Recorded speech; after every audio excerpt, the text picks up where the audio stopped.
this is Matt from Chez Pascal in the Wurst kitchen, and today we're out on the road up in Sharon, Massachusetts at one of our favorite farms, Ward's Berry Farm. I've been coming here for about 18 to 20 years. I love this place and I love all the people who work here, and it's really important to us to have these folks. And today, believe it or not, we have to think about peaches, where most people aren't thinking about those till the summer. So why is that? What do you do? Right, I mean, this time of year, it's probably the most important job for peaches.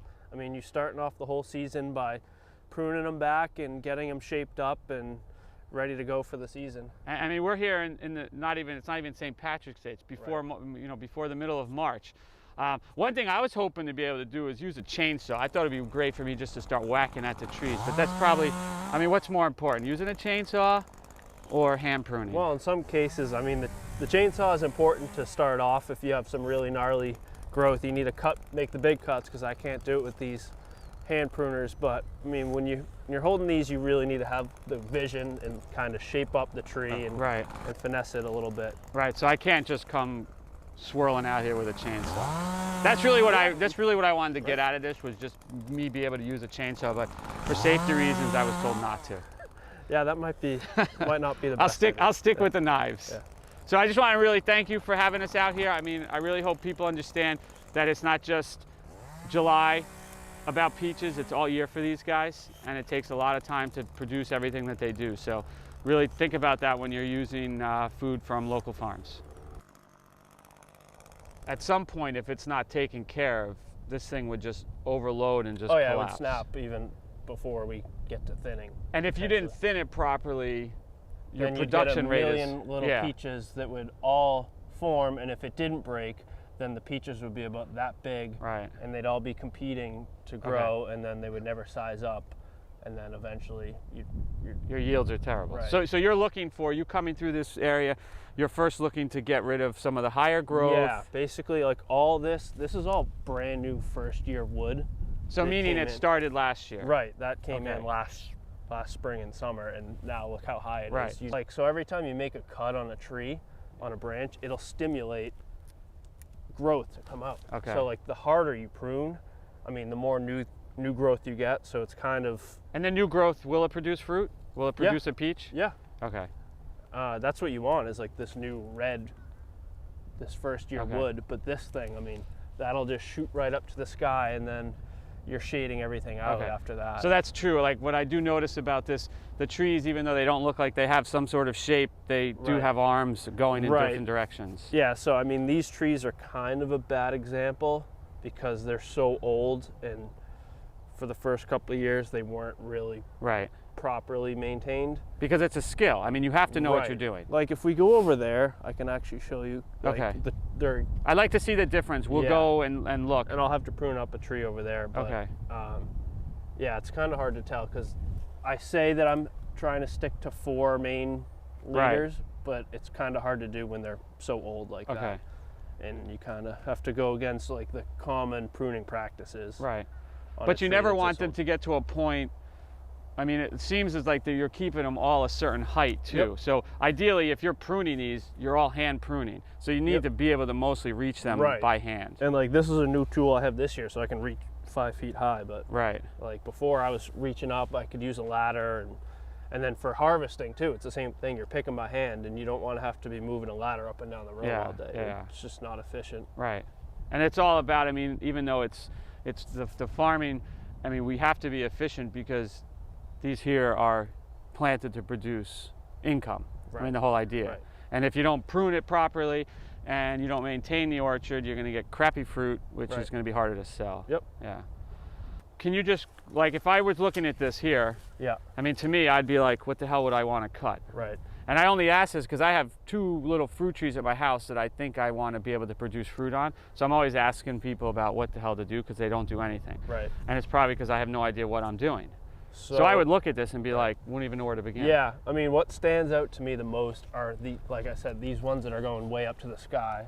So I prune those out because those are not doing anything good for us. And then this one here, you can see that's been shaded out. It's dying. So I'm going to take that off. It's not going to. So again, going back to the whole idea, if you don't prune it right, and the tree doesn't get the proper sun.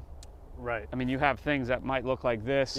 That's all shaded out, and it's not worth anything to us. And can you prune throughout the season, or there are times to be pruned and times not to? Right. I mean, the ideal time is in the spring after all the cold nights, obviously. So then when, if you did get a cold winter like we did a few years ago, and the only fruit buds that survived are at the top of the tree, they'd be up here. Right. And if you really want peaches that bad, you're not going to cut out that. But I mean, that's an obvious cut to me. Right. So you have to know, I mean, it's not just the pruning, you have to know what the winter was like. You have to pay attention and think about things throughout the season in order to produce peaches. And these will come, when do you think we start to see these? July? Yeah, I mean, the earliest varieties we get around the 15th of July. Okay. So. Okay. And then they'll go through all the way through September. Right. I mean, August is the big month for peaches. So. Yeah. But yeah, it starts almost a year in advance. And the reason why you might be pruning now opposed to perhaps when they're in blossom is because you're not just taking care of these trees. Right. Yeah, we have a vegetable farm and all kinds of other things that hundreds of acres of things to take care of. Yeah. So I mean, we saw when we drove in, I mean, just the amount of tractors. So something must be going on here. Yeah. And I mean, we'll start tillage like for all the vegetables in early April, sometimes even late March, depending on. So tillage is when you're starting to turn the soil. Yep. Yeah, and then once that starts, it's kind of nonstop. So yeah. I mean, these are over 20 years old, I think, or getting close to 20 years old. And do they ever come to a point where they're done, their time for retirement? Time for the wood pile? I mean, people say 20 to 30 years. It's kind of, they'll be less productive, and it's just more of a pain to maintain than something new, because it takes me so long to go through one of these old trees, but the younger ones that are in better shape, I can kind of... And they'll produce, the younger ones might produce more fruit at the end than these. So then what happens to an orchard like this? Like, it just kind of cut down? I mean, I've already taken out a couple rows over there. When they get old and I decide that it's time they need to go, I'll just cut them down, pull the stumps out, and then, I mean, we don't really have the land to start a whole new peach orchard, so I'll just replant. And that's not the ideal thing to do, is replant.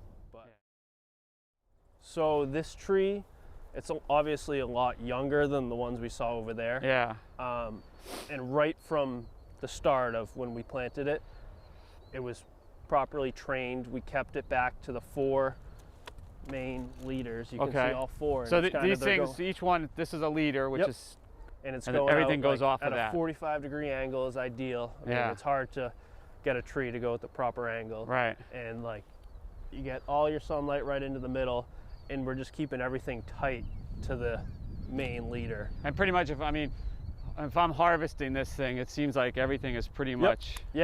So, and then still this year, I'm going to bring everything down and try and get rid of some of these compound branches that. This is because this will just grow, and this is going to compete for light. It'll just get huge and gnarly like we saw over there, and then we'll have to use the chainsaw for every tree again. Right. But so ideally, if it's maintained properly, you could pretty much get away with hand pruning or with your machine here, opposed to chainsaws. Yep. And everything will go a lot faster too if I just keep it nice and tight and avoid all that branching off. I can fly down these rows, and it's the ideal shape of a peach tree.